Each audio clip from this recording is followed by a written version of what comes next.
Hi everyone. This video is an introduction to beliefs about ghosts. I'll start with some of the standard ideas, then give you what I think at the end. So, what is a ghost? The spirit or soul of a deceased person or animal that can appear to the living. Some ideas about ghosts are that they have not passed on to the next life after death, or that their rest has been disturbed, or in fact, they've not been put to rest. They may be disorientated and don't realize they're dead yet, and they may be bound to a particular location. Some synonyms for ghost, we have apparition, phantom, poltergeist, spectre, spirit, and ghoul. Okay, so some signs, traditional signs of the presence of a ghost. We have the physical appearance. So this can range from being invisible and just being sensed as a presence to wispy shapes, translucent human type shapes, all the way up to realistic life forms appearing how they did in life. We also have smells, and often a smell associated with the person when they were living. The classic things that go bump in the night, tapping, banging noises, scratches, footsteps, and so on. Unusual animal behavior, particularly from dogs. So animals we know pick up on sounds, vibrations, and energy that we can't. So if an animal's not going in a certain spot or barking at nothing, apparently nothing, or perhaps just looking around really alert, but you're not sure why. We have electromagnetic interference, so flickering lights, electrical appliances going on or off, fuses blowing. Temperature drop. So I read one theory about this, that spirits or ghosts suck the heat out of the air to use as energy, and that explains the cold spots appearing as a sign of their presence. We have telekinesis, which is moving objects. Light orbs, so little round lights that dart around, and sometimes lights that appear in photos that you couldn't see with your eyes. Ghosts are intangible. This means they can move completely unfazed through solid objects such as doors and furniture. Perhaps objects disappearing and reappearing, and also children. So children are more open to seeing and believing in spirits because their minds are not necessarily as cluttered as adults. So if children talk about seeing someone who doesn't exist, or seeing a deceased family member or an imaginary friend, there could be something in that. I have experienced that a number of times with children, and they're very open and honest about it. Okay, moving on then. So some beliefs about ghosts, perhaps they are deceased people looking for vengeance. There's the tradition of white ladies. So white lady ghost stories come in many different cultures, and usually they are a sign of a pure soul who has died tragically or suffered trauma in life. White ladies are sometimes seen as a harbinger of death, similar to the banshee. And the banshee is an Irish female spirit who heralds the coming death of a family member, often by screaming or wailing. So the wailing banshee idea. There's legends of ghost ships, and this has existed since the 18th century. A famous one is the Flying Dutchman. And we have the idea of haunted houses. So supernatural activity associated with violent or tragic event in a house. So those involved haven't passed over and their spirit is still in the house. There's also the imprint theory, so the idea of a psychic imprint or psychic residue from a traumatic event in a place. So it's not the actual ghost, but just the imprint of the experience is very strong, and this imprint doesn't interact with the living in the same way a ghost would. Okay, so a little bit of history about ghost stories and beliefs. They've been around since the ancient world, so there's evidence of ghost stories in ancient Egypt, Greece, and Rome. In the Middle Ages, ghosts were seen either as souls of the dead or as demons. They believed most ghosts were souls assigned to purgatory, which means the place between heaven and hell. They haven't been able to move on to the next life, and they've been condemned to be stuck in purgatory for a certain amount of time to atone for their transgressions in life. In the Middle Ages, there were also reported cases of ghostly armies, because it was a time of lots of war. They would fight battles at night in the forest or in the remains of an Iron Age hill fort. A famous one is Wandlebury Ring near Cambridge in England. There have been several reported sightings of armies battling there. Then we move on to the 16 to 1700s. Shakespeare has a lot of ghosts and supernatural beings, such as Midsummer Night's Dream in his plays. Most famous one is Hamlet's murdered father. His ghost appears in the play and demands Hamlet investigate his murder most foul and seek revenge for it upon his usurping uncle, King Claudius. So this is a picture from Hamlet. We also have in opera Don Giovanni, the commendatore, the father of one of the female characters, is murdered by Don Giovanni, and he reappears in the opera seeking revenge. Then moving forward to Victorian and Edwardian times, which is from 1840 to 1920. This was a real golden age of the ghost story. You see it in poetry like Walter Delamere, The Listeners. Also in Charles Dickens' Christmas Carol, we have the ghost of Jacob Marley. This is him in that classic film. So he appears transparent and he's covered in chains, and they're the chains that bind him to his sins in life. So his love of money and his greed. And the purpose of this ghost is to help Ebenezer Scrooge see the error of his ways while he's still living. So ghost stories then and now have a strong oral tradition. So the idea of campfire stories.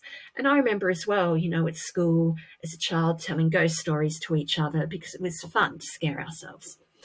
Okay. So then we move on to the spiritualist movement. This was from Victorian times as well. It was popular starting in the USA, but spread to other English-speaking countries. It was based on the belief that the spirits of the dead residing in the spirit worlds could be contacted by mediums, who then provided information about the afterlife.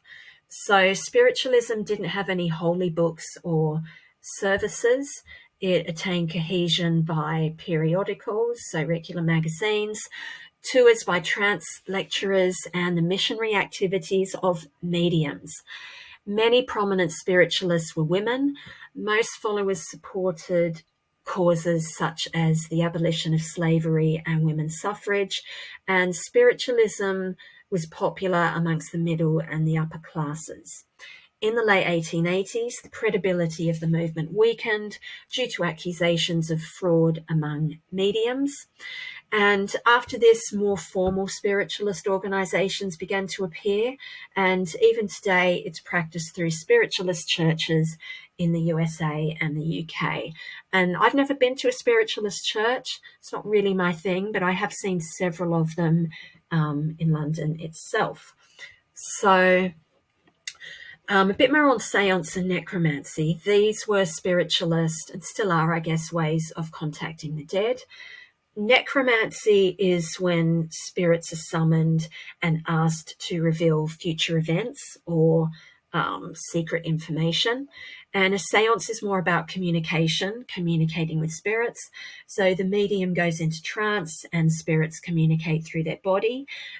This would also include the use of Ouija boards, where there's an upside-down object like a cup on a Ouija board, which has yes, no, maybe, letters of the alphabet, sometimes numbers, and participants would put a finger on the cup and it would move to spell out messages. I wouldn't recommend doing that. It can access a lot of dark sort of spirits and energies out there, and I wouldn't do it unless you're very confident with spiritual protection and know what you're doing. Okay, so up to the modern era, this led to more professional ghost hunters publishing their accounts of their experiences. With the advent of film and television, there were more screen depictions of ghosts.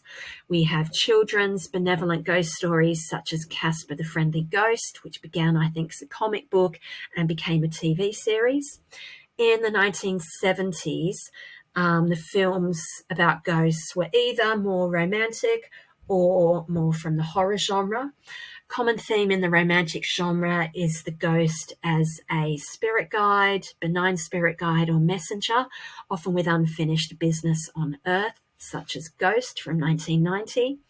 In the horror genre, we have the 1980s Nightmare on Elm Street series. More horror and thriller than ghost stories, I think, with that. Then we have films like Ghostbusters from 1984. And from this, ghost hunting became a hobby for lots of people. A lot of ghost hunting societies evolved, and they would explore reportedly haunted places and report back on what they found. The ghost hunting theme has featured in reality TV series such as Most Haunted. Ghost hunting gave rise to guidebooks to haunted locations and also manuals for how to do ghost hunting. Then in the 1990s, the move was more back to the gothic kind of ghosts, whose dangers were more psychological than physical. So we have films such as The Sixth Sense and The Others. Theme of ghosts can also be seen in Asian cinema, such as the 1998 film Ringu, which was remade in the US in 2002 as The Ring. And ghost stories are popular in Indian film as well. One thing I came across is a ghost hunting tool called a spirit box. It's a gadget which scans the radio spectrum in hopes that spirits can make their voices heard amongst the white noise and fleeting snippets of radio broadcasts. Apparently people buy these off Amazon and take them ghost hunting. Okay, so ghost repellents, this is part of your psychic protection as well. Number one is salt and salt water. This is also used in witchcraft and many other spiritual practices. Salt has a purifying and cleansing effect. Ghosts can be repelled by it and cannot cross a line made of salt, which is why a lot of spiritual circles will be in a circle shape and put a circle of salt around it. It's also useful when a ghost is possessing a human. We also have iron, so some hunters use an iron crowbar or a fire poker to repel a ghost. Contact with it will dissipate a ghost for a couple of minutes, and touching iron to the skin of a person possessed by a ghost will break their possession. We also have holy ground, so ghosts and demons can't walk there. Holy ground is usually where a place of worship is, also known as consecrated ground. From a Christian perspective, and I guess from other religions as well, it's any place or space that has been liturgically blessed, or where a church or place of worship is built or has stood. Also graves or a whole cemetery in which Christians, in the case of a church, like I say, other religions as well, are buried. Then we have exorcism, so spirits can be temporarily or permanently driven from the physical world through the use of an exorcism. And this is popular even from what I've seen in religious training today, like people training in Catholicism will learn how to do this. And there are specific prayers and practices associated with religious exorcism. So this takes us on to possession and exorcism. One of the ideas in this is ectoplasm. Apparently very angry ghosts can create ectoplasm, which is a viscous substance, kind of like mucus. A medium can exude it during trance and spirits manifest from it. This was an idea from spiritualism. Possession. A ghost can possess humans like demons do and take over their mind. People with a negative mindset are more vulnerable, and your aura is your guard. So keep it up. A lot of the descriptions of this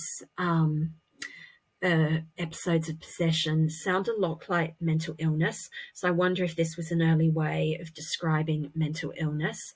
I think the concern here is that mental illness would be written off as possession and people don't get the mental health support they need. So a bit more on exorcism. It is the expulsion of an evil spirit from a person or place. This can be done using oaths, rituals, or commanding it to leave in the name of a higher power, such as in Jesus' name. It is referred to in ancient religious texts from many traditions. It's performed by religious leaders. Apparently these days it's increasing in the UK, particularly in West African churches.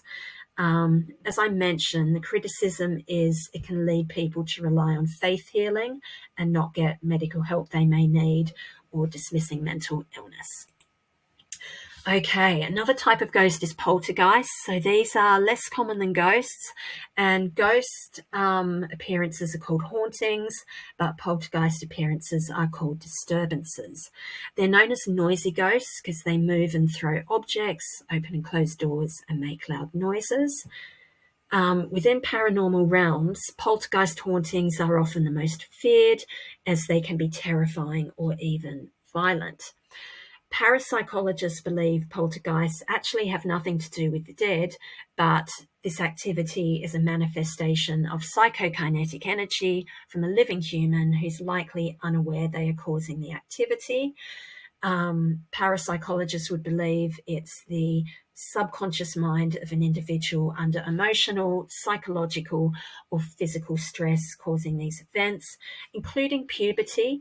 It's meant to happen a lot when young people going through puberty are in a house, because there are strong energies around those young people. A definition of parapsychology, it's the study of alleged psychic phenomena, including telepathy, ESP, precognition, clairvoyance, telekinesis, and psychometry. Right, moving on to a different angle on ghosts is the idea of spirit guides. So first we have guardian angels, which is an angel assigned to protect and guide a particular person or group. Then we have different types of spirit guides. So this is the website I found this list on. They are also beings that guide and protect humans, and there are 7 types: power animals, ancestors who are deceased, fae and nature spirits, angels, ascended masters. Now, I don't know a lot about them, but apparently they're higher level spirit guides like Jesus, star beings, which is aliens, Pleiadians, and so on, and gods and goddesses from various ancient cultures. So take your pick: Roman, Greek, Chinese, Indian, African, Maori, and many more. Okay, this moved me in my research onto the idea of astral travel and projection. So the idea is that there's one idea that supernatural creatures, ghosts, spirits, and so on, can be the consciousness of anyone, living or dead, that's currently disembodied. So someone having an out-of-body experience or astral projection may appear to someone else as a ghost, even though they're still alive. So astral travel is an out-of-body experience. Every living thing has a physical body and a spiritual body, the aura, and astral projection is done by the spirit body. So when you do astral travel, your spirit body leaves your physical body and experiences the outer world, but is attached by a cord, often referred to as a silver cord, like this. Okay, so it's common during sleep and meditation. You may or may not have experienced this yourself. Apparently most of us have, but many of us are not aware that we have done astral travel, particularly in our sleep. So some clues: you might have done it. You have dreams of flying. A really common one is the sensation of falling back into your body, that falling sensation when you're half awake and half asleep. Maybe you visit a new place and you feel like you've been there before. Maybe you've experienced being able to view your body from the ceiling, and some people see the silver cord that attaches the 2 bodies. Maybe you've experienced deja vu. So a definition of that is when you travel ahead in time, check out the scenarios to select the outcome that best suits your soul's path. Deja vu is French for already seen. It's that sense of having seen or experienced something before, coupled with knowing that you haven't. Okay, and then this led me on to the idea from yoga of koshas. So these are the 5 layers of being, 5 layers to the aura, sometimes referred to as sheaths. Only the first one is physical, that's our physical body. The other 4 are the layers of the aura.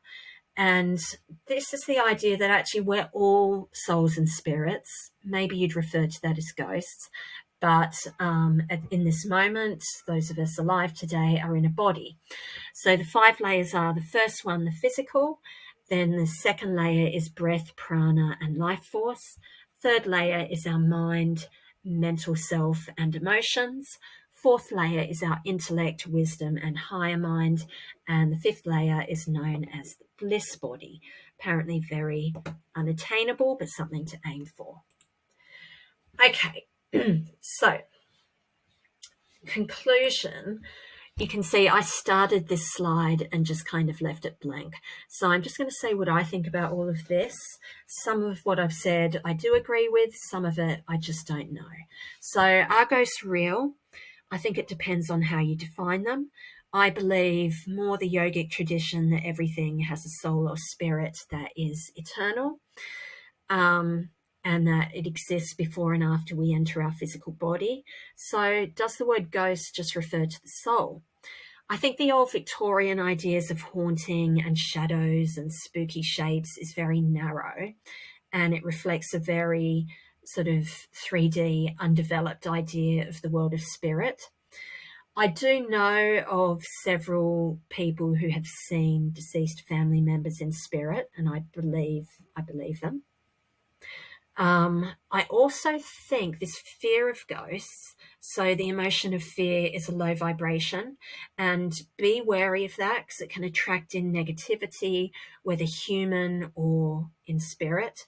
So fear makes your aura weak and lowers your psychic defenses. So do remember, if you're involving yourself in any of this, to clear and protect your aura.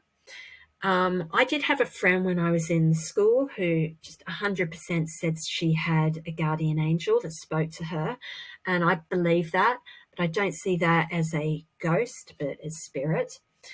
I would advise investigating more into the idea of spirit and souls, especially from ancient kind of Eastern religions, Buddhism, Hinduism, and so on, rather than the narrow idea of ghosts.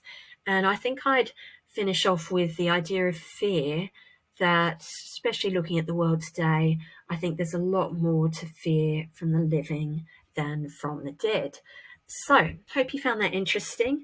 As I've written here, I'm interested in what anyone listening to this thinks about the information, and also any experiences you've had that you might like to share. So, thank you for listening, everyone.